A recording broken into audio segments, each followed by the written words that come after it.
সুপ্রিয় দর্শক মণ্ডলী, সেভেন রিং সিমেন্ট ফ্রন্টলাইনে স্বাগত আপনাদের সবাইকে। দর্শক মণ্ডলী, আমাদের আজকের দুজন অতিথি এর মধ্যে রয়েছেন শামসুজ্জামান দুদু, ভাইস চেয়ারম্যান বিএনপি, এরপরে আছেন সাবেক সংসদ সদস্য গোলাম মাওলা রনি। দুজনকে স্বাগত জানাই। ধন্যবাদ আপনাকে।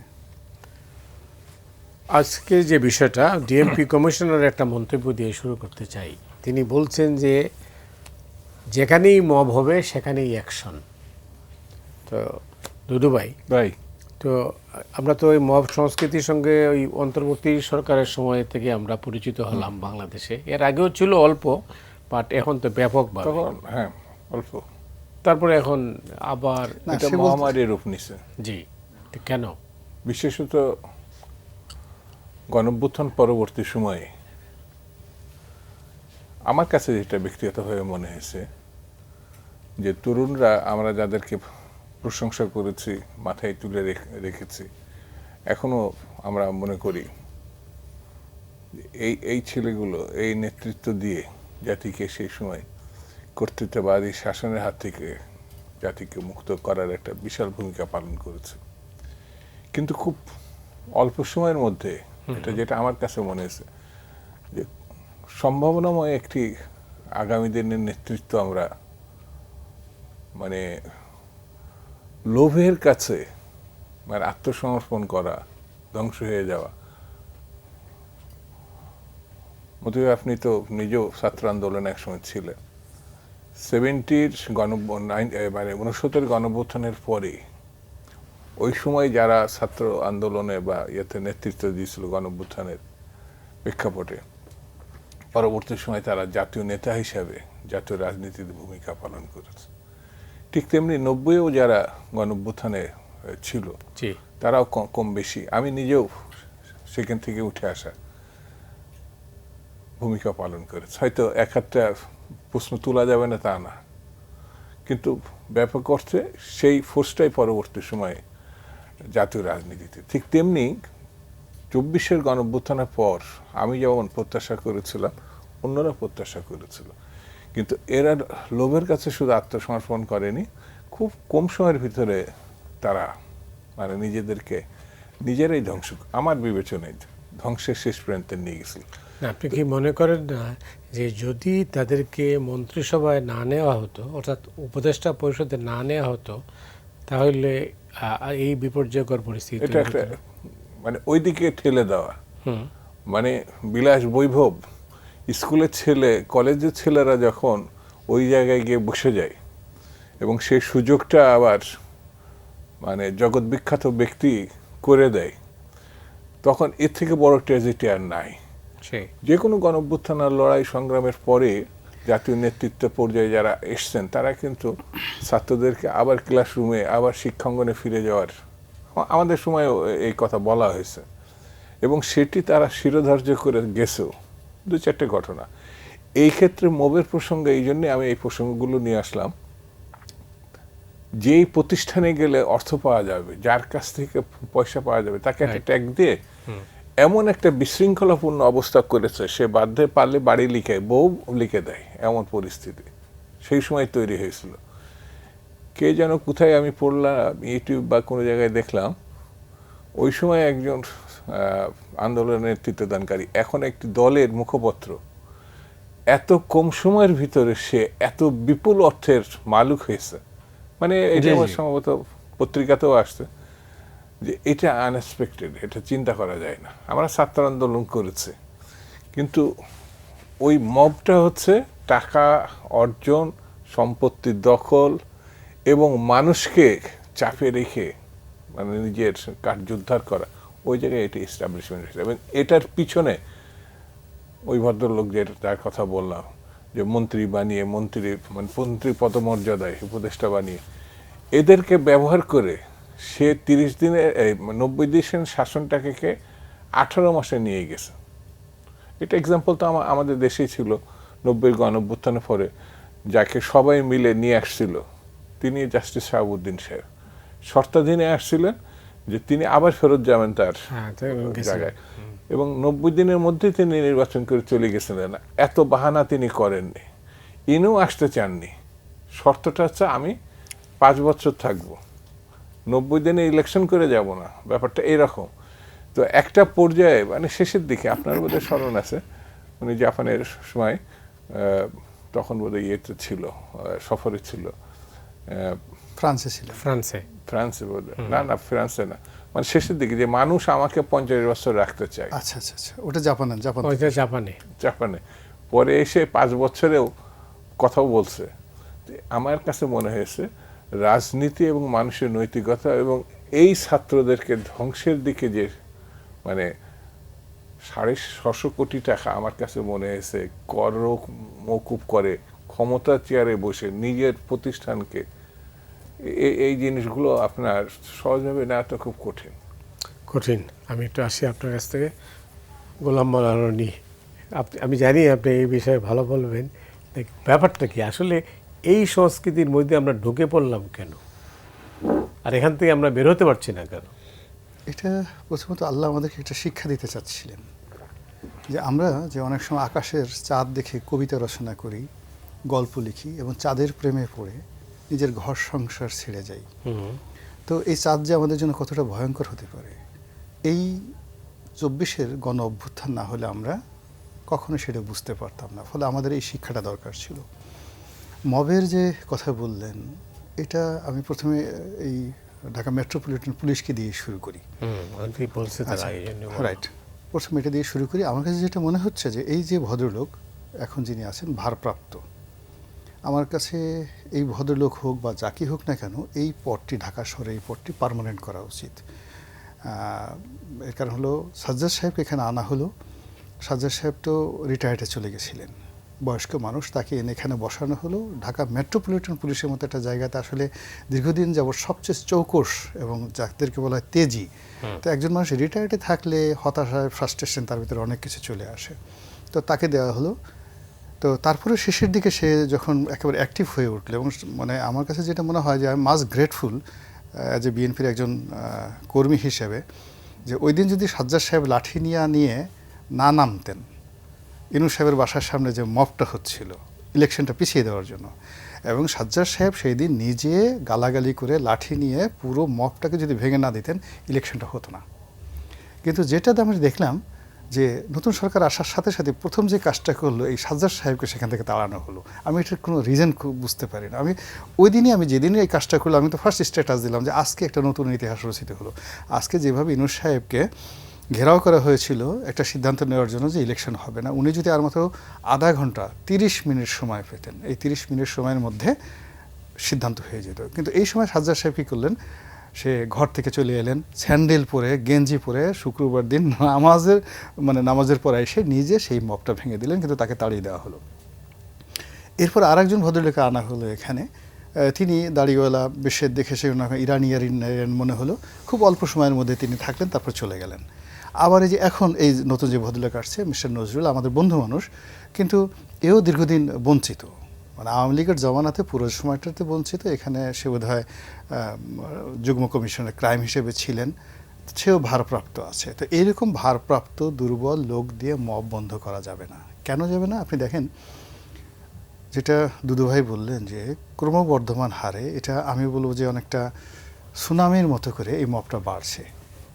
সিলেটের একটা ঘটনা দেখলাম, এক আসামিকে ধরা হয়েছে, তো থানা আক্রমণ করেছে মবকারীরা। থানা আক্রমণ করার পর এখন থানার এক পক্ষ গ্রিল ভাঙছে, আর এক পক্ষ সেই টিনের ছাদ, মানে থানার টিনের ছাদ, তারা টিনের ছাদের উপরে উঠে গেছে, উঠে নিজেরা লাফিয়ে টিনগুলো খুলে ফেলছে, থানার টিনগুলো খুলে ফেলছে, খুলে সেখান থেকে সেই আসামিকে ছিনিয়ে নিয়ে তারা চলে গেছে। সিলেটের ঘটনা।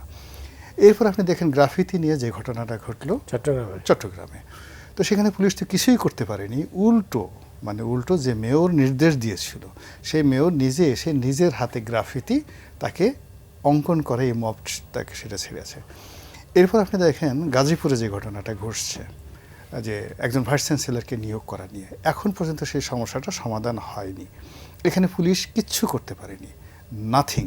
এর মধ্যে যে সমস্ত ঘটনা চলে আসছে, সেটা হলো অনেক এসপি সাহেব তারা নাকি লেনদেন করে বিভিন্ন জায়গায় পদপদবিতে গেছে, তারপরে আবার নির্দিষ্ট সময় পার না করার পরেই তাকে যখন আবার সেখান থেকে বাদ দিয়ে দেওয়া হয়েছে, এখন ওই টাকা পয়সার লেনদেন নিয়ে এগুলো আমাদের পাবলিকের মধ্যে সেই কাহিনীগুলো চলে আসছে।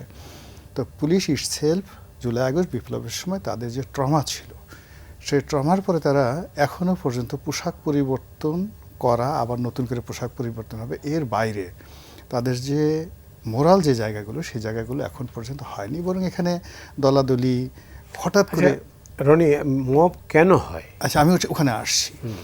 তো সেই জায়গাগুলোতে পুলিশকে এখন যে জায়গায় নিয়ে আসা হয়েছে, এই পুলিশ দ্বারা এই মুহূর্তে মব নিয়ন্ত্রণ করা আগামী 6 মাস 1 বছরে সম্ভব হবে না, আমার সিক্স সেন্স সেটা বলছে। দ্বিতীয় যে ঘটনাটা বলছি, তাহলে এই মবটা দমন করা যায় কিভাবে? এই মবটা দমন করার জন্য আমাদের আসলে একটা পলিটিক্যাল আন্ডারস্ট্যান্ডিং থাকা দরকার, অর্থাৎ যে রাজনৈতিক দলগুলো যাদের নেতৃত্বের গুণাবলী আছে। এখন ধরেন বিএনপিতে অনেকগুলো, মানে যাকে বলা হয় আওয়ামী লীগ জমানাতে যাদেরকে বলা হয়তো টিয়া পাখি, ময়না পাখি, যাদেরকে বলা হতো কাউয়া, হাইব্রিড, তো এরকম লোক আসলে বহু সংখ্যক বিএনপিতে জুটে গেছে। আওয়ামী লীগের যত লোক ছিল, মানে হাইব্রিড কাওয়া যদি হতো 5%, এখন এটা আমার কাছে মনে হচ্ছে 90%। তো এই মানুষগুলো দিয়ে না আসলে দলের নেতাকর্মী যারা এখন মব করছে বা প্রতিপক্ষ যারা মব করছে, ওই পলিটিক্যাল যে একটা যাকে বলা হয় কমান্ড, এটা এখন বর্তমান যাদের হাতে পাওয়ার পলিটিক্স করছে, যারা গাড়ির সামনে দৌড়াচ্ছে, পাওয়ার পলিটিক্স করছে, আমার কাছে মনে হচ্ছে they are not in a position or capable to control the mob. তো যার জন্য প্রত্যেকটা রাজনৈতিক দলই যারা শীর্ষ নেতৃবৃন্দ রয়েছেন, তাদের আগে সিদ্ধান্ত নিতে হবে যে কোনো মূল্যে আমরা দুটো কাজ করব না। এই মবটা সৃষ্টি হয় একে অপরকে খোঁটা দিয়া, গালি দেওয়া এবং ছোট, যেটা বট বাহিনীর মাধ্যমে হচ্ছে। আমরা উভয় দলের নেতৃবৃন্দ যারা আছেন অনেস্টলি কোরআন ধরে শপথ করে, বা চলেন আমরা একসাথে উমরা করে আসি, কাবা শরীফ শপথ করে আসি যে আমরা কোনো অবস্থায় আমাদের বট বাহিনী, আমাদের ভাড়া করা ইউটিউবার, এদেরকে দ্বারা আমরা প্রতিপক্ষকে অপমানিত, লাঞ্ছিত করব না। This the one thing. এখান থেকে কিন্তু মবটা শুরু হচ্ছে। সেকেন্ড থিং হলো, যদি এরকম কোনো ঘটনা ঘটে, আমরা সম্মিলিতভাবে একত্র উপস্থিত হয়ে প্রশাসনিক এবং সাংগঠনিক এবং সামাজিক এই তিনটি আমরা ব্যবস্থা নেব। এছাড়া যে মবটা এখানে মানে বিস্তার লাভ করছে, এটা কমবে না, কোনো অবস্থাতেই কমবে না। এখন আপনার যেটা প্রশ্ন যে এই মবটা হয় কেন, হোয়াই ইট ইজ হ্যাপেনিং, আইনের শাসন থাকলে কি মব হয়? না, আইনের শাসন থাকলে, আইনের শাসন তো কিছুটা হলেও আছে, কিন্তু মূল ব্যাপারটা হলো কি, মবটা যারা করছে এটাকে তারা মনে করছে এ সময়ের সবচেয়ে একটা সুন্দরতম ব্যবসা। মানে এর চেয়ে সুন্দর আর বিনিয়োগের ব্যবসা নেই। এখন ধরেন এই যে যুদ্ধের মধ্যে অনেকে দেখেন অস্ত্রের ব্যবসা করে, আপনি যারা আমাদের যে ইয়াবার ব্যবসা করছে, আপনি চিন্তা করেন ইয়াবা ব্যবসার চেয়ে তো আর ঝুঁকিপূর্ণ ব্যবসা নেই। একটা ছেলে একটা ইয়াবা ব্যবসা করছে, সে অনেক সময় 20-25টা ইয়াবা ব্যবসা শুধু বাঁচার জন্য খেয়ে ফেলছে, সে জানে যে আমি মরে যেতে পারি। তো যে কোনো ঝুঁকিপূর্ণ, যেখানে মানুষ মনে করে এখানে খুব সহজে টাকা আসে, বিনা পরিশ্রমে টাকা আসে এবং ইজিলি একই সঙ্গে 3-4টা জিনিস পাওয়া যায়। অর্থাৎ আমি যখন কাউকে মারছি, অপমান করছি, গালাগালি করছি, আমার মধ্যে যে পশুত্বটা রয়েছে, আমি যে একটা পশু, এই পশুটা আমি দেখাতে পারছি, পাশবিকতা আমি প্রদর্শন করতে পারছি। এটা তার মধ্যে যে নেগেটিভিটি রয়েছে, ওটা সে একটা যাকে বলে একটা পৈশাসিক আনন্দ, সেই পৈশাসিক আনন্দ সে পায়। This is one. Second thing হলো, এটা দিয়ে সে ব্যবসা করে। থার্ড হলো, এটার মাধ্যমে সে সমাজ একটা হিরোইজম প্রতিষ্ঠা করে, যে yes I can do something. এই জিনিসটি এই যে গত 2 বছর অর্থাৎ ইনুস জমানা থেকে এই জিনিসটা প্রবল হয়েছে। মূল কারণ হলো যে আন্দোলনের দুধুভাই যেটা বললেন, যারা আসছে, আমি এখনও তাদের ব্যাপারে ইতিবাচক যে তারা বয়সের তরুণ, কিন্তু তাদের মাথার উপরে এত বদমাস, এত বাজে, এত মন্দ চরিত্রের, এত মন্দ চিন্তার মানুষগুলো পড়ে গিয়েছিল প্রশাসনের ভিতরে এবং বাইরে। মানে আমার যদি আমি ভুল না হয়ে থাকি, এই মব নিয়ে একবার আলোচনা করছিলাম এই শোতেই, দুদুভাই অতিথি ছিলেন এবং দুদুভাই বলছিলেন যে কথাগুলো, এটা অন্তর্বর্তীকালীন সরকারের সময়টাতে। জি, আজকের পরিস্থিতি পাল্টাবে না কেন, আমি সেটাই বলছিলাম। আসছি পরে আপনার কাছে আসছি, পরিস্থিতিটা পাল্টাচ্ছে না কেন? আমার কাছে মতিভাই মনে হয়েছে যে মব এবং গণতন্ত্র যদি আমি মুখোমুখি রাখি, তাহলে আপনাকে একটা বেছে নিতে হবে। মানে বুঝলাম না আসলে। মব এবং গণতন্ত্র, সন্ত্রাস এবং আইনের শাসন, আচ্ছা, এটা যদি মুখোমুখি রাখি, তাহলে আপনাকে একটা বেছে নিতে হবে। আপনি দুটো একসঙ্গে নিতে পারবেন না। মবকে আপনি যদি প্রশ্রয় দেন, তাহলে আইনের শাসন আসবে না। আইনের শাসন যদি না আসে, সমাজের সুস্থতা বলতে আমার বিবেচনায় সেটা থাকবে না। মানুষের ঘরে উঠে ধরেন একটা তাণ্ডব লীলা করে ফেলা যেতে পারে, কিছু ছেলে এক জায়গায় হয়েছে, পুলিশের প্রশ্রয় আছে, এটা করা যেতে পারে। কিন্তু সরকার যদি মনে করে আইনের শাসনের দিকে সে যাবে, তাহলে সেই ওই যে ওবায়দুল কাদের সাহেব বলতো না যে একেবারে সাগরের নিচে থাকলেও উঠিয়ে নিয়ে আসবো, কিন্তু তারা এই কথার মধ্যে সীমাবদ্ধ থাকতো। কথাকে আপনার বাদ দিয়ে সত্যিকারের ক্রিমিনালকে আপনার ধরতে হবে। ওই যে সিলেটের কথা যেটা রানী সাহেব বলল, এত সাহস আসে কোথা থেকে? তাই তো। আপনারা এই যে আজকে অবৈধ মিরপুরে বোধহয় দেখলাম আমি আসার আগে অনলাইনে, মানে পুলিশ পালাচ্ছে, পুলিশকে পিটাচ্ছে, পুলিশকে পিটাচ্ছে, আবার তারা শক্তি সঞ্চয় করে নিয়ে আসছে।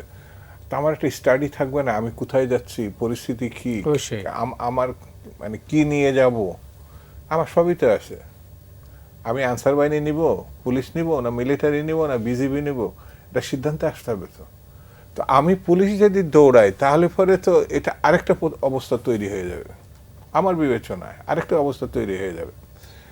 তো এখন আমার কাছে যেটা পরিষ্কার করে বলি যে 12ই ফেব্রুয়ারি নির্বাচনের মধ্যে তো একটা নির্বাচিত সরকার আছে, এসছে, যেটাকে মানুষ অনেক দিন পর 18-20 বছর পরে ভোটের মধ্য দিয়ে একটা সরকার নিয়ে আসছে, যার প্রধান জনাব তারেক রহমান সাহেব। সব কিছু বিবেচনায়, আমি যদি অতীতটাকে বাদ দিয়ে সব কিছু বিবেচনায় এই সরকারকে সফল যদি না করানো যায় বা না হয়, তাহলে কি কি সামনে অপেক্ষা করছে এটা আমাদেরকে আগে ভাবতে হবে। রাইট, কি মূল্য আমাদের দিতে হবে। হ্যাঁ। সেই মূল্য যদি বিবেচনায় মনে হয় যে আমার কতটা শক্তি, কতটা নির্মম এই জন্যই বলছে, একবার আমি এটা আমার কোনো দলের লোক, যেমন আমাদের দলের পক্ষ থেকে স্পষ্ট করে বলা হয়েছে, সন্ত্রাসবাদী, লুটেরা, সাদাবাজি এবং মানুষের অনাসৃষ্টি যারা কাছে, তাদের কোনো রাজনৈতিক পরিচয় নাই।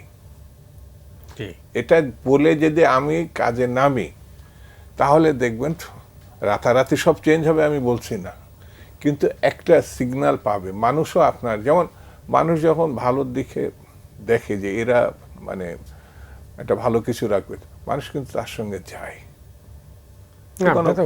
হ্যাঁ, গণঅভ্যুত্থানের সময় ছোট বাচ্চাটাও মায়ের কোলে করে সে রাস্তায় নেমে আসছিল। এমনি এমনি গণঅভ্যুত্থান হয়ে গেছে, এমনি এমনি সবকিছু পরিবর্তন হয়ে গেছে এমন তো না। মানুষ যখন বিশ্বাস করা শুরু করেছে, যেমন 18 বছর আমরা লড়াই করছি, আমাদের জায়গা দিচ্ছে মানুষ, আমাদের নানাভাবে সাহায্য সহযোগিতা করছে। 18 বছর আমি দেখছি, আমরা জেলখানার মধ্যে গেলে সব থেকে জেলখানার ক্রিমিনালরাও আমাদেরকে শ্রদ্ধা করছে সেই সময়। কিন্তু আলটিমেট যখন আপনি সিদ্ধান্ত নেবেন, এখন এটা একটা পরীক্ষার ব্যাপার, পরীক্ষাটা আপনাকে দিতে হবে এবং পাশ করতে হবে, এর কোনো বিকল্প নাই। অনেক ধন্যবাদ আপনাকে গুরু ভাই।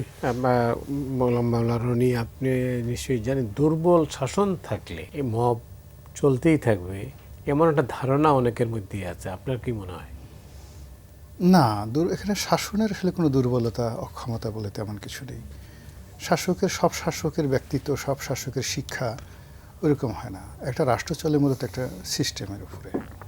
এই রাষ্ট্র সেই 17 বছর ধরে, আপনি ধরেন যদি 2013-14 সন থেকে যদি ধরেন, এটা ক্রম মানে বর্ধমানভাবে রাষ্ট্রের যে সিস্টেমগুলো আছে, সেটা নিয়োগ, বদলি, চাঁদাবাজি, মাস্তানি, সুশাসন, অন্যায়, অবিচার সবগুলো মারাত্মকভাবে বেড়ে গেছে। এখন সেই বাড়ার যে জায়গাটা, সেই জায়গাটা যেভাবে এটা অবদমিত হয়েছে, এখন এখানে জুলিয়াস সিজার বা নেপোলিয়ন বোনাপার্ট আসলেও রাতারাতি কিন্তু এটা করা যেত না। এর কারণ হলো যে এখানে এখন মেইন একটা রাষ্ট্র চলে, ব্যক্তি চলে হলো টাকার জোরে। আমাদের সেই টাকার জোরটা নেই। 2 নম্বর হলো সব জায়গাতেই রাজনীতি, অর্থনীতি, সমাজ, সংসার সব জায়গাতে একটা শূন্যতা, একটা বিরাট অংশ। আওয়ামী লীগের যে একটা ইকোনমি ছিল, সেই ইকোনমির অলমোস্ট ইকোনমির তো 60-70% তারা হ্যান্ডেল করতেন, যেটাকে কর্পোরেট ইকোনমি বলা হয়। সেই কর্পোরেট ইকোনমি এখন সরকার বাধ্য হয়ে দেখা গেল যে তাদের আমলে যে সমস্ত লুটেরা রয়েছেন, যারা বিদ্যুৎ বিভাগ, অমুক বিভাগ বা বড় বড় লাইসেন্সগুলো, বড় মানে যা কিছু আছে, মানে রাষ্ট্রকে যেগুলো নিয়ন্ত্রণ করে, পাবলিক ওয়ার্কসগুলো নিয়ন্ত্রণ করে, সব তো আসলে আওয়ামী লীগের মালিকানাধীন। রাতারাতি কোনো সরকার এটা চেঞ্জ করতে পারবে না এই বর্তমান প্রেজেন্ট সিস্টেমে। এর সঙ্গে যেটা যুক্ত হয়েছে সেটা হলো গত প্রায় 10 বছর ধরে কন্টিনিউয়াসলি একেবারে ফরেন পলিসি থেকে শুরু করে পুরাটি দিল্লি কেন্দ্রিক হয়ে গেছে। দিল্লির বাইরে, কলকাতার বাইরে আমাদের যে আসলে একটা অস্তিত্ব থাকতে পারে, আমরা মাঝে মধ্যে চিন্তা করতাম চীন গেলে বোধহয় ভালো হয়, কিন্তু এটা যে একটা মিক্সড একটা সুন্দর মানে সবার সাথে সম্পর্ক রেখে যেটা করা যেতে পারে সেই জিনিসটা আমাদের ছিল না। তো সেইখানে জায়গাটা যখন ব্লক হয়ে গেল, সেই জায়গাটা ব্লক হয়ে গেল দিল্লির জায়গাটা, এখন আমরা আমেরিকার দিকে ঝুঁকার চেষ্টা করলাম। এখন আমেরিকার সাথে সরকারের, ইউনুস সরকারের আসলে সত্যিকার অর্থে কী হয়েছে না হয়েছে আমরা জানি না, কিন্তু বাজারে অনেক বদনাম। আবার একইভাবে বর্তমান সরকারের সাথে সেই ইউনুস সাহেবের যে সিদ্ধান্তগুলো আছে সেগুলোর যে কন্টিনিউশন, এটা কতটা চলছে বা বর্তমান প্রধানমন্ত্রীর সঙ্গে সরকারের সঙ্গে মার্কিন সরকারের কতটা সমঝোতা আছে তাও আমরা কিন্তু ইন ডিটেলস জানি না, কিন্তু বাজারে কিন্তু প্রচণ্ড অবিশ্বাস, প্রচণ্ড বদনাম। এবং আপনি জানেন মতি ভাই, সত্যের চাইতে কিন্তু মিথ্যা সবসময় প্রলয়ঙ্কারী হয়। সত্যটা স্থিতিশীল থাকে, আর মিথ্যাটা মানুষকে এমনভাবে উত্তেজিত করে যে কেবলমাত্র একটা গুজব দিয়ে, জাস্ট একটা গুজব দিয়ে মানে পৃথিবী ধ্বংস করে ফেলা যায়। চেঙ্গিস খান যখন পৃথিবীর সবচেয়ে বড় শহর ওই সময়টাতে গুরগাঁও, মানে আজকে যেমন নিউ ইয়র্ক এরকম গুরগাঁও তিনি আক্রমণ করলেন, তো ওই শহর মানে কি বলবো, গ্রেট ওয়ালের সাথে বড় ওয়াল দ্বারা সংরক্ষিত ছিল এবং শহরের বাসিন্দা ছিল প্রায় 20 লাখ ওই আমলের মধ্যযুগে। কিন্তু শহরবাসী আর্মিদের মধ্যে ছড়িয়ে পড়লো যে চেঙ্গিস খানের যারা লোকজন ইয়াজুস মাজুস তারা চেটে চেটে ওয়াল খেয়ে ফেলে। চিন্তা করেন, এই চেটে চেটে ওয়াল খেয়ে ফেলে এই ভয়ে শহর ছেড়ে সব মানুষ পালালো এবং বিশ্বের একটা 200 বছরের একটা ঐতিহ্যবাহী সবচেয়ে বড় ডাইনেস্টি, খাওয়ারিজম ডাইনেস্টি, সেটা পরাজিত হয়ে গেল। তো সেই দিক থেকে এখন চিন্তা করেন, এখন আমাদের দেশে এই সেন্ট মার্টিন নিয়ে গেল, এই আমেরিকান জাহাজ ওখানে আসলো, কালকে ডোনাল্ড ট্রাম্পের কথা ছাড়া আমি এখান থেকে তেলাপোকা মারতে পারবো না, এখান থেকে এটা কিনতে পারবো না, ওটা কিনতে পারবো না, এবং এইগুলো নিয়ে সরকারের পক্ষ থেকে একটা স্ট্রং যে ন্যারেটিভ তৈরি হবে, মিডিয়াগুলো যে তাকে সরকারকে সহযোগিতা করবে, ফলে এই সরকার একদিকে মব, মানে অন্যদিকে যারা মব করছে, মবের মধ্যে আবার দুটো গ্রুপ, নিজেদের দলের লোকজন তো মব করছি, আর আগে যারা মব করতো তারা কিন্তু বন্ধ করেনি, তারা বন্ধ করেনি, বরং তারা আরও যেভাবে হাত পাকাচ্ছে, যে সকল কথাবার্তা বলছে। আপনি দেখুন এখন মানে এক তরুণ নেতা, আমি নাম বললাম না, তিনি প্রধানমন্ত্রীকে মানে উদ্দেশ্য করে যে অশ্লীল অশ্রাব্য যে কথাগুলো বলেছেন, আমাদের বাংলাদেশ আসলে বিএনপির এমনকি সবচেয়ে মুখরা যে মানুষটি শাহ মুয়াজ্জেম, সেই শাহ মুয়াজ্জেম হোসেন মারা গেছেন, আল্লাহ তাকে ব্যস্ত হচ্ছে, তিনিও শেখ হাসিনাকে উদ্দেশ্য করে বা বেগম জিয়াকে উদ্দেশ্য করে এই ধরনের কথাবার্তা কখনো বলেননি, বলেন সেই কথাগুলো এখন বলা হচ্ছে। তো এই যে কথাগুলো বলছে আজকে এই পর্যায়ে বলছে, কালকে আরও বলবে, পরশুদিন আরেকজন বলবে, তরশুদিন আরেকজন বলবে। তো এইভাবে সরকার তো এমনি এমনি দুর্বল হয় না। দুর্বল এই যে আপনি যেটা বললেন যে দুর্বল হয় কেন, আমরা যারা প্রতিবাদ না করি। সরকার হাতে তো অনেক ক্ষমতা আছে, সরকারের হাতে সরকার ইচ্ছা করে এখন ক্রস ফায়ার দিয়ে দিতে পারে, এখন অনেক কিছু করতে পারে, আমরা তুলবো। তো এই জন্য হয় কি যে এই যে একটা সরকার শক্তিশালী হচ্ছে না, সরকার পাচ্ছে না, মব হচ্ছে। এই যে যখন ফজলুর রহমানের বাসার সামনে যখন টিনের সেলাই কাউয়া এই সমস্ত কথাবার্তা বলে তার জীবনটাকে 3 দিন করে ফেললো, কই বিএনপির অফিস থেকে যদি মাত্র 50 জন ছেলে আসতো ওখানে টিকতে পারতো। বিএনপি তো সেই কাজ করেনি, বিএনপি সেই কাজ না করে উল্টো কী করলো, তাকে আরও বহিষ্কার করে দিল দলটা, মানে তার জীবন নিয়ে টানাটানি।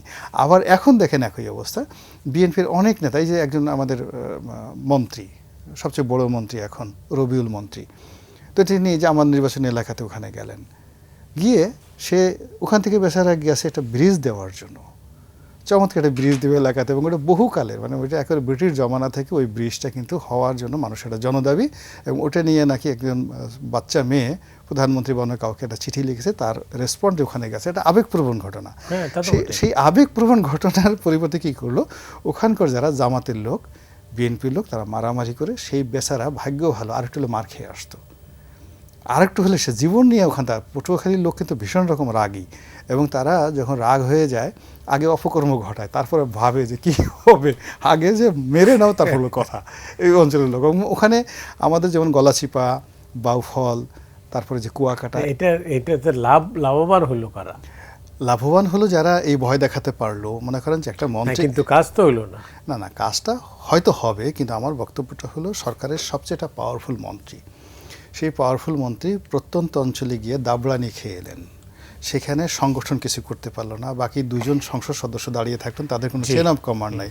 তো যেখানে এত বড় একটা মন্ত্রী, সেই মন্ত্রী যার মন্ত্র 4টা মন্ত্রণালয়, তো সে যদি মবের শিকার হয়, তা আপনি আমি কোন অবস্থার মধ্যে আছি? অনেক ধন্যবাদ।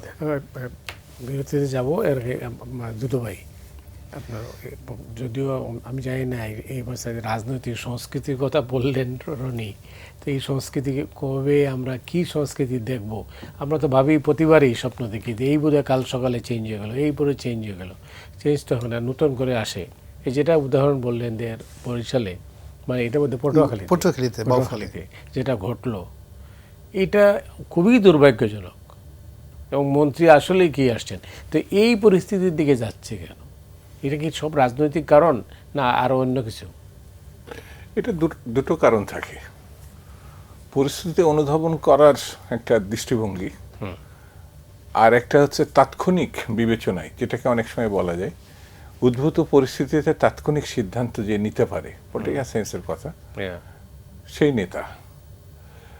অর্থাৎ উনি যেটা ব্যাখ্যা দিল যে ওই জায়গার মানুষগুলো একটু রকচটা, একটু আবেগী, হঠাৎ করে কিছু একটা ঘটিয়ে ফেলতে পারে। তো এটা যদি আমার জানা থাকে, আমি যে অঞ্চলেরই মানুষ হই না কেন, আমি সেই বিবেচনা থেকে তাদের মধ্যে যাব এবং তাদেরকে আমি সেইভাবে আমার গ্রিফে নেওয়ার চিন্তা করব, চেষ্টা করব। মন্ত্রী হয়তো ভেবেছেন যে এত একটা ভালো কাজ জন্য যাচ্ছে, এত কোনো কারো স্বার্থ নেই, একটা বাচ্চা মেয়ে চিঠি লিখেছে, ওইটা কি করেছেন। কিন্তু এটা এই সম্ভবত আমাদের যোগাযোগ মন্ত্রী রবিউল। তো এখন এই যে চাঁদা সম্বন্ধে একটা কথা বলে সে খুব বিতর্ক তৈরি করে ফেলছিল শুরুতেই, কোন সময় কোন কথাটা কোন প্রেক্ষিতে কোনভাবে বলা, সেটা সেই সময় না বলেও দরকার ছিল না, প্রয়োজন ছিল না, এটা তার ঘটনা না। দাদু ভাই, আমি এটা ব্রেকে যাব, আপনার কাছে আসছি, আপনার অসমাপ্ত বক্তব্য। আমরা বিরতিতে যাচ্ছি, ফিরছি খুব তাড়াতাড়ি। বিরতির পরে আমরা এই বিষয়ে আলোচনা শুনবো। অনেক ধন্যবাদ।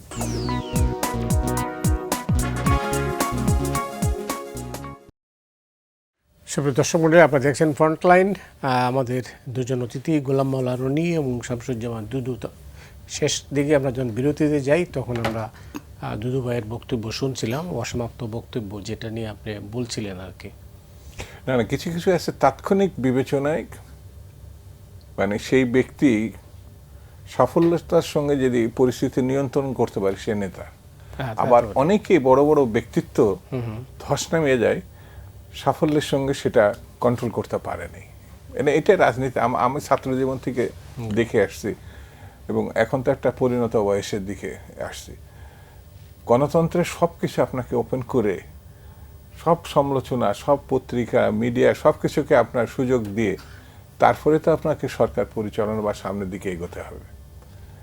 এখন এই গণতান্ত্রিক বিবেচনায় সমস্ত মিডিয়া সব কিছু, সেটা যদি নেগেটিভ হয়ে যায়, সেটারও দায় সরকারকে নিতে হবে যে ওটা কিভাবে সে কন্ট্রোল করবে, কোন বিবেচনায়, কোন তথ্য, কোন আচরণ দিয়ে, সেটা তো সাফল্যের প্রথম সিঁড়ি। সেটা এখন যে জায়গাটা আসছে, আমি এই যেমন আমাদের তারেক রহমান সাহেব প্রধানমন্ত্রী হবে, একটা চমৎকার কথা বলেছেন, কিন্তু জাতিগতভাবে আমরা রেডি কিনা। পুলিশ তার মতো করে সে কাজ করবে, পুলিশ তার মতো করে সে কাজ করবে। তো পুলিশ যে এখন যখন কাজ করা শুরু করবে, পুলিশের বিবেচনাটা আমার কাছে হয়তো পুলিশ এটা শুনলে অনেকে আদার নিতে পারে, এটা কি ধারাবাহিক একটা রূপ নাকি নতুন পুলিশ বাহিনী?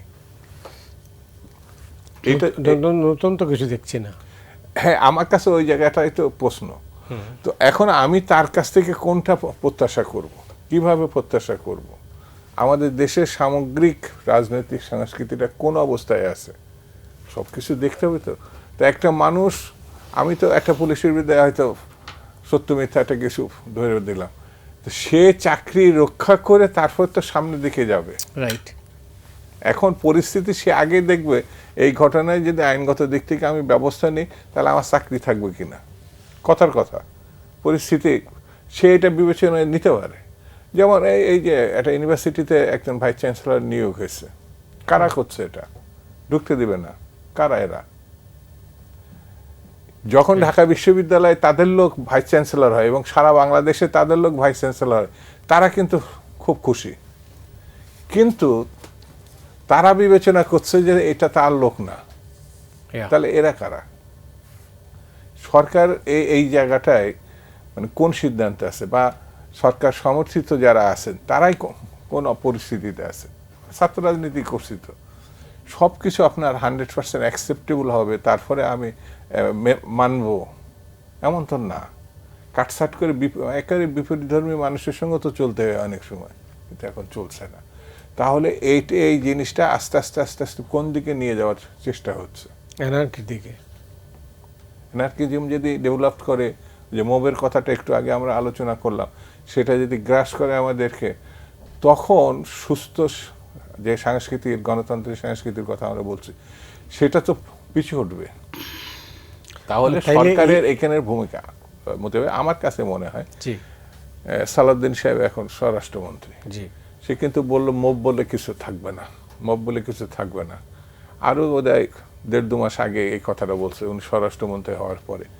কোন কোন পদক্ষেপ উনি নিয়েছেন এ পর্যন্ত, সেটা যদি মানুষ জানতে চায়, তাহলে সে কিন্তু যদি জানে, তাহলে সন্ধ্যার পরে সে ঘর থেকে বেরোবে। আর না হলে পরে দিনের একটা অবস্থা থাকবে, আর সন্ধ্যার পরে আরেকটা শহরের অবস্থা থাকবে। অনেক ধন্যবাদ আপনাকে দুদু ভাই। শেষ যেটা বক্তব্য শুনলেন তো, আমি যে ইঙ্গিত করেছেন যে এটা চূড়ান্ত এনার্কির দিকে যাবে যদি রাস টেনে না ধরা হয়। এখানে আমি আসলে খুব প্রিসাইসলি একদম সংক্ষেপে যে কথাগুলো বলি, সালাউদ্দিন সাহেবের নাম যেহেতু এসছে, কক্সবাজার খুব বিখ্যাত গরু চোরদের জন্য, ওখান থেকে বিভিন্ন জায়গাতে আসে, আর ইয়াবার জন্য।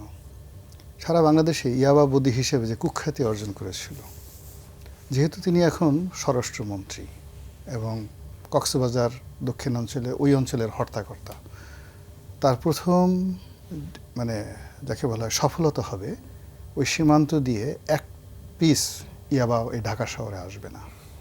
এই কাজটা যদি তিনি করতে পারেন, তাহলে তার বাকি কাজগুলো অটোমেটিক হয়ে যাবে। কিন্তু দুর্ভাগ্যজনক হলো সত্যি যে আওয়ামী লীগ জামানাতে ওখানে যে ইয়াবা আসতো, তার সাথে এখন অনেক অনেক বেশি ইয়াবা আসছে। ফলে স্বরাষ্ট্রমন্ত্রীকে আমি মনে করি যে তাকে আরও সতর্ক হতে হবে। আমি জাস্ট একটা ইন্ডিকেশন দিলাম। 2 নম্বর হলো, দেখেন, মাননীয় প্রধানমন্ত্রী বললেন যে পুলিশে কোনো দলবাজি হবে না, মানে ওনার কথার জিস্ট যে যার যোগ্যতা অনুযায়ী সেখানে কাজ পাবে, ইত্যাদি ইত্যাদি অনেক কিছু। এবং পুলিশ সপ্তাহে দেখা গেল প্রধানমন্ত্রীর এই বক্তব্যকে পুরো রিভার্স করে দিল একজন ডিআইজি। তিনি বললেন যে আমি সারা জীবন জাতীয়তাবাদী ছিলাম। এখন মোরালেস আমরা তো সবাই কম বেশি ছাত্র জীবনে রাজনীতি করছি, কিন্তু এতটা আনপ্রফেশনাল, এতটা রুড, এতটা নুড, যেখানে সরাসরি প্রধানমন্ত্রীকে এটা অপমান করা হলো। তো এই যে কাজগুলো যে পুলিশের মধ্যে হচ্ছে, এখন আপনি এই পুলিশ দিয়ে আপনি কিভাবে আপনি বন্ধ করবেন, আপনি মব বন্ধ করবেন আর আইন শৃঙ্খলা রক্ষা করবেন।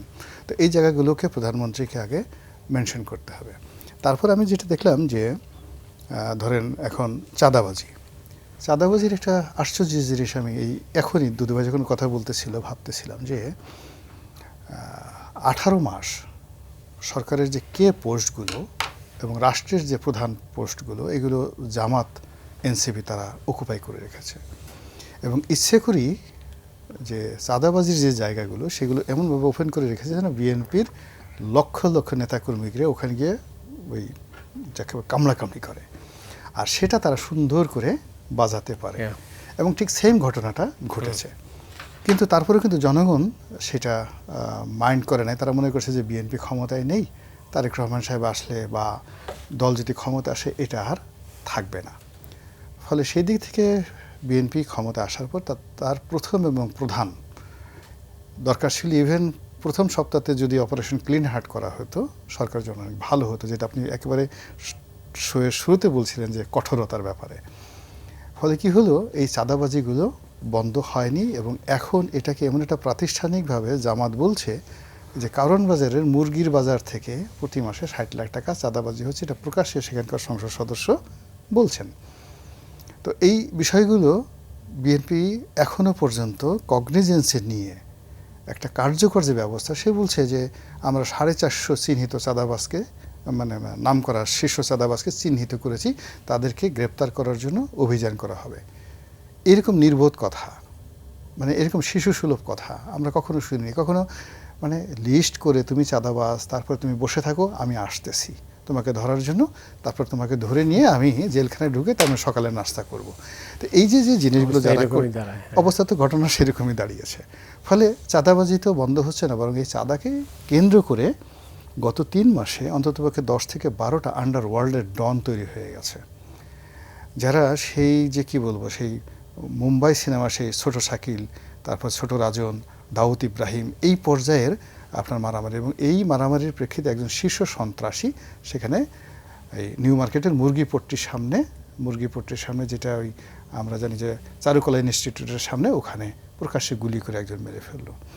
এবং ওখানে তাকে যেভাবে মারা হয়েছে, এই দৃশ্যটাকে যদি আপনি দেখেন, পুলিশের অন্ততপক্ষে কোনো লোক মানে এই অবস্থাতে গিয়ে ওরকম একটা পরিস্থিতিতে ক্রস ফায়ারের মধ্যে পড়বে না। এবং আমরা বিশ্ববিদ্যালয়ের সময়, আমাদের সময় যখন এরশাদ জামাতে গোলাগুলি হতো, কোনো দিন গোলাগুলির সময় পুলিশ আসেনি। এবার পুলিশ গোলাগুলি হয়ে মরে ভূত হয়ে গেছে, রক্ত হয়ে গেছে, তখন তাও পুলিশকে আনতে হয়েছে, অনেক রিকোয়েস্ট টিকেশ করে, ভাই আপনারা আসেন। তো যখন এইরকম আন্ডারওয়ার্ল্ডের গুলাগুলি মারামারি হবে, আপনি পুলিশ খুঁজে পাবেন না। আর সর্বশেষ যেটা বলতেছিলাম যে ঘুষটা তো সবসময় হয়, কিন্তু এখন দেখেন, আমি আমার একটা প্র্যাকটিক্যাল অভিজ্ঞতা বলে পাঠটা শেষ করছি। আমি কয়েকদিন আগে একটা উবারে করে সাভার থেকে আসতেছিলাম, একটা জায়গাতে আসে। তো আমি ওরা জিজ্ঞাসা করলাম যে তোমাদের এখানে আগের এমপি কেমন ছিল বা ইত্যাদি ইত্যাদি ছিল, বা ঘুষ কেমন হইতো। তো সে বললো যে এরকম, এটা না অন্য একটা এলাকা, সাভার না, এটা অন্য একটা এলাকা। তো বললো যে আগের এমপি খুব খারাপ ছিল, তার মাও খারাপ ছিল, বাসায় একটা যাকে বলা হয় টাকার মেশিন ছিল, ঘুষ দিত, বস্তা বস্তা টাকা আনতো, ওইগুলো গুনতে সমস্যা হয়ে মেশিন দিয়ে সে টাকা গোনা হতো। মানে আমি চিন্তা করলাম যে ঘটনা। তারপরে আমি বললাম যে আচ্ছা এখনের অবস্থা কি? বলে যে স্যার এখনের অবস্থা এটা বলা যাবে না, এখন তো এমপি টেমপি তো হয় না, ইলেকশনের আগে এমপি টেমপি হয় নাই, এখানে একটা লোক আছে ইউনিয়ন পরিষদ নির্বাচন করবে আর কি নেতা, সেই এলাকার সব কিছু চালাচ্ছে। তো তার বাড়িটা হলো 15% উপর একটা বাড়ি, সেটার অর্ধেক জমি সে বিক্রি করে দিয়েছিল মামলা মোকদ্দমার কারণে।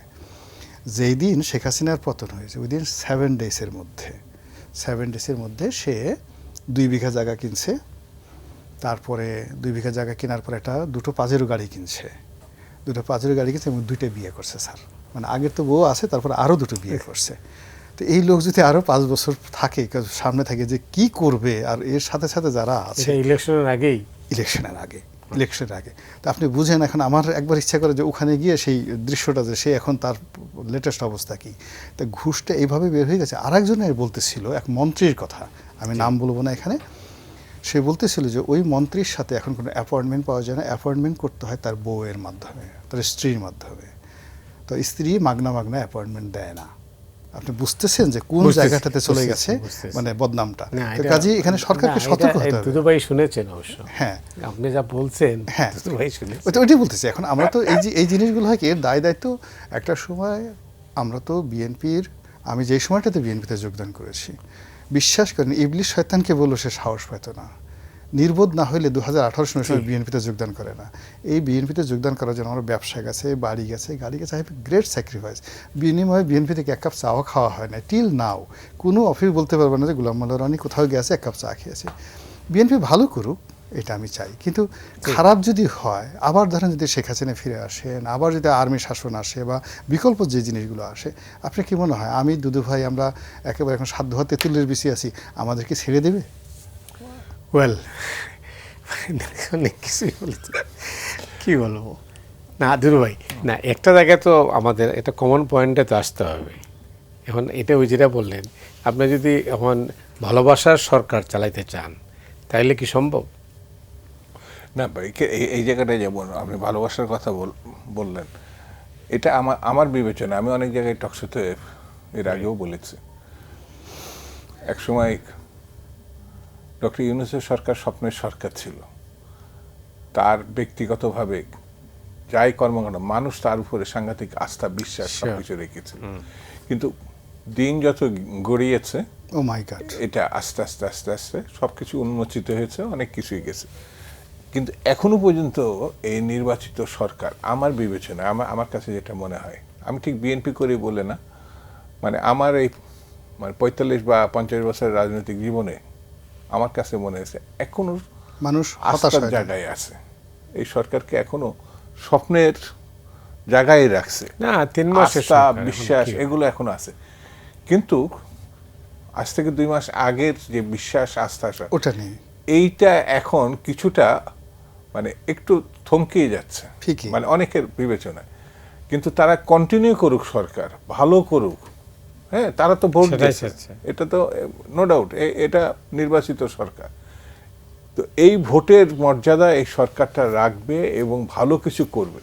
যেমন আমি বলি জি, please। যে প্রায় ঢাকা শহরের কথা আমি জানি যে প্রায় গলিতে মানে দিনের একটা চেহারা, মানে এই অর্থে যে এখানে যে মাদক ছড়িয়ে পড়ছে এটা ভয়াবহ রূপে ছড়িয়ে পড়ছে। এটা মানে আরো নিয়ন্ত্রিত হওয়ার কথা ছিল, আরো তড়িৎ হতো। আমার ধারণায় এখানে যারা ছিল তারা এখন রূপ পরিবর্তন করছে। এমনকি প্রশাসনের সমর্থন ছাড়া খারাপ কাজ কিন্তু কখনো হয়, এটা ভাবার কোনো কারণ নাই। ক্রিমিনালদের সঙ্গে কোনো না কোনো আইন শৃঙ্খলা বাহিনীর হয়তো একটা ছোট অংশের সঙ্গে যুক্ত হলেও তারা থাকে। তো এই মাদক যে ভয়ভাবে ছড়িয়ে পড়ছে, এটার সঙ্গে আপনার যত রকম অনিয়ম, দুষ্কর্ম, যা কিছু বলেন, দেখেন না কিছু কিছু জায়গায় ছোট্ট ছোট্ট মেয়ে, এই যে পত্রিকাতেও আসছে, একটা পাশের বাড়ি যাচ্ছে ক্লাস 1-2 মেয়ে, মানে দেখা গেল তাকে খুন করে ফেললো, তার সঙ্গে যে আচরণ করা হলো, মানে সমাজের এটা তো এক ধরনের অস্থিরতা, এটা কোনো সুস্থ মানুষ করতে পারে না। তো ঘটছে এরকম। এগুলো হচ্ছে, তাহলে আমি এর থেকে বেরিয়ে আসার পথটা কি? একটু আগে কিন্তু আমরা আলোচনা করছি, রাজনৈতিক সংস্কৃতি পরিবর্তন হতে হবে। কিভাবে সেটা? সেটি আপনার চর্চাটা দেখবেন, আমি ছাত্রদল যখন করতাম, ছাত্রদলের মনোগ্রামই ছিল উৎপাদনমুখী শিক্ষা ব্যবস্থা। আমি এখন যখন ছাত্রদের মিটিংয়ে যাই না, আমি দেখি, লক্ষ্য করি যে ওই কথাটা আমরা যখন ওই ব্যানার লিখতাম, ওই কথাটা লিখতাম আগে প্রথমে, তার একটু উপরে থাকতো যে বিসমিল্লাহির রহমানির রহিম, কিন্তু ওই কথাটা এখন দেখা যায় না। জাসদ ছাত্রলীগ যারা করতো, আমাদের লক্ষ্য বৈজ্ঞানিক সমাজতন্ত্র, আমাদের লক্ষ্য মুজিববাদ প্রতিষ্ঠা করা, মানে যার যার সংগঠনে সে তারা লিখতো, কারোরটাই নাই। তাদের লক্ষ্যটা কি তারা ডিসাইডেড না। ছাত্র রাজনীতি যদি আদর্শহীনতার মধ্যে চলে যায়, তাহলে এটি জাতীয় রাজনীতি থেকে আপনি স্পষ্টভাবে বলবেন। যেখানে বিদ্রোহ করে ছাত্ররা, সেটাই জাতীয় রাজনীতিতে গিয়ে আলটিমেট পরিবর্তনগুলো নিয়ে আসে। তো রাজনৈতিক কর্মকাণ্ড সুস্থতার মধ্যে যদি আমরা না আনতে পারি, এটা জোর করে হওয়ার বিষয় না। এই যে কয়দিন আগে আপনারও বোধহয় দৃষ্টিতে পড়ছে, রঞ্জিত তো পড়বে, সেটা হচ্ছে ইডেনের মাঝরাত্রে অনেকগুলো মেয়ে বেরিয়ে পড়লো এবং তারা একটা নির্দিষ্ট কথা কি বলছে, ছাত্র রাজনীতি বন্ধ করতে হবে। লক্ষ্য করছেন অনেক দাবির মধ্যে এটা একটা। তো এটা আইয়ুব খান ছাত্র রাজনীতি বন্ধ করতে গিয়ে আইয়ুব খান ভালো থেকে খারাপ হয়ে গেছিল। এর সাথে একই অবস্থা ফেডারেশন, সে তার ভয়াবহতা বুঝছিল যে বিদ্রোহটা আসলে ছাত্রদের মধ্য দিয়ে আসবে, সেজন্য আগে ভাগে এটা নিয়ন্ত্রণ করতে হবে। এর সাথে সময় আমরা এটা খেয়াল করছি। এখন সরকার বলছে না, তা আবার ছেলেরাও বলছে না, মেয়েরা ইডেন কলেজ থেকে বেরোচ্ছে, এটা খারা। এই প্রসঙ্গটা এই কারণে আমি উত্থাপন করলাম যে ছাত্র রাজনীতি যারা মানে বন্ধ করতে চাচ্ছে, এরা সমাজকে একটা উচ্ছন্নতার দিকে নিয়ে যাচ্ছে। তারা কেন বন্ধ করতে চাচ্ছে সেই কারণটাও খুঁজতে হবে, নিশ্চয়ই এমন কিছু ছাত্র ঘটেছে। রাজনীতি না, এই ছাত্র রাজনীতির ধ্বংসাত্মক নিশা এইগুলো দেয়, বরঞ্চ বলা যায় এই নাম ব্যবহার করে একটা গোষ্ঠী, সেটাই সেই নাম ব্যবহারকারীদেরকে আপনার জি চিহ্নিত করতে এবং তার বিরুদ্ধে প্রতিরোধ গড়ে তোলাটা, এটা আমার কাছে মনে হয়েছে অপসংস্কৃতি, অপরাজনীতি, এটাকে ঠেকানো, পথ বের করতে হবে। শেষ করতে হচ্ছে। সবচেয়ে ভয়ঙ্কর ব্যাপার হলো, একটু 30 সেকেন্ড। সবচেয়ে ভয়ঙ্কর ব্যাপার হলো সমাজে যারা মন্দ কাজ করতো বা করে, তাদের একটা নৈতিক অবক্ষয় থাকে, দুর্বলতা থাকে। এই সময়টাতে এসে যারা মন্দ কাজ করছে তারা খুব সাহসী হয়ে পড়েছে, আত্মপ্রত্যয়, আত্মবিশ্বাসী হয়ে পড়েছে। ডেসপারেট আর কি। খুব ডেসপারেট। এবং আপনি ধরেন আপনারা তো সম্পাদক পরিষদ গিয়ে প্রধানমন্ত্রীর সাথে দেখা করে আসলেন, it means you have the direct connectivity prime minister. আচ্ছা আপনি বলেন তো, বিজ্ঞাপন নিয়ে যে দুর্নীতি হয়েছে আপনাদের সাথে হয় না? আমাদের সাথেও না তো, আচ্ছা, কমছে না বাড়ছে? না কবে নাই, কোনোটাই তাইলে তো যেখানে সম্পাদকরা গিয়ে সরাসরি প্রধানমন্ত্রীর সাথে দেখা করছে, সেই পত্রিকার সাথে সরকারি কর্মকর্তারা ঘুষ দুর্নীতি করে এখনও সেই সিসিং ফট পত্রিকাদেরকে বিজ্ঞাপন দিচ্ছে। আপনি কিছুই করতে পারছেন না। যদি এত সেন্সিটিভ একটা জায়গাতে এই অবস্থা হয়, তাহলে উপজেলা ভূমি অফিস, ইউনিয়ন ভূমি অফিসে কি হচ্ছে? গোলাম মোল্লা রনি, আপনাকে আপনার অনেক ধন্যবাদ। শামসুজ্জামান দুদু ভাই, আপনাকে অনেক ধন্যবাদ। দর্শক, আজ এখানেই শেষ করছি, আগামীতে আবারও দেখা হবে।